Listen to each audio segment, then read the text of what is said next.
ফোনের ব্যাটারি শেষ হয়ে গেলে আজকাল জীবন যেন থেমে যায়। প্রতিদিন চার্জ দিতে দিতে অনেকেই বিরক্ত, কিন্তু কল্পনা করুন একবার চার্জ দিলে মোবাইল চলবে টানা ৮০ বছর। শুনতে অবিশ্বাস্য মনে হলেও এমনই ভবিষ্যতের কথা বলছে রাশিয়ার রাষ্ট্রীয় পরমাণু শক্তি সংস্থা রোসাটম।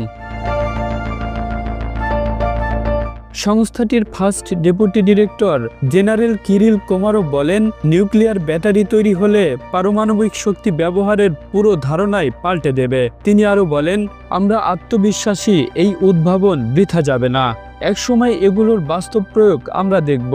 মানবজাতি এমন এক নিউক্লিয়ার ব্যাটারির স্বপ্ন দেখে যা ৮০ বছর ধরে মোবাইল ফোন চালাতে পারবে একবারও চার্জ না দিয়েই।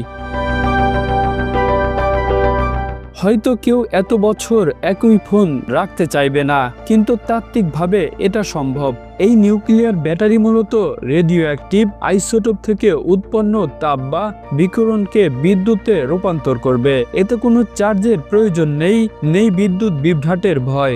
শুধু মোবাইল নয়, মহাকাশ মিশন, আর্কটিক অঞ্চল বা দূরবর্তী সেন্সরেও ব্যবহার করা যাবে এই প্রযুক্তি। রোসাটম বলছে, তাদের এই প্রকল্প নতুন কোনো অভিযাত্রা নয়, বরং দীর্ঘদিন ধরে পারমাণবিক প্রযুক্তিতে অর্জিত অভিজ্ঞতার ফল। যেমন ইউরেনিয়াম সমৃদ্ধকরণের প্রক্রিয়া থেকেই তারা তৈরি করেছে উচ্চ শক্তির কার্বন ফাইবার, যা এখন আধুনিক বিমান, জাহাজ ও মহাকাশযানে অবিচ্ছেদ্য অংশ।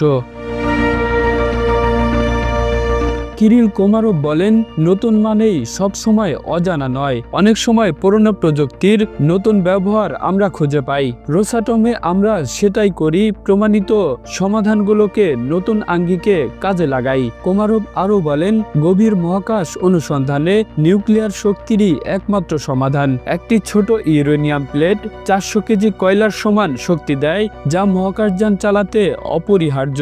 রাশিয়া এরই মধ্যে চাঁদে পারমাণবিক শক্তি ইনস্টলেশন ও গভীর মহাকাশযানের জন্য প্রপালশন সিস্টেম তৈরির জাতীয় প্রকল্প হাতে নিয়েছে। Kamrul Islam, international desk, Asian television.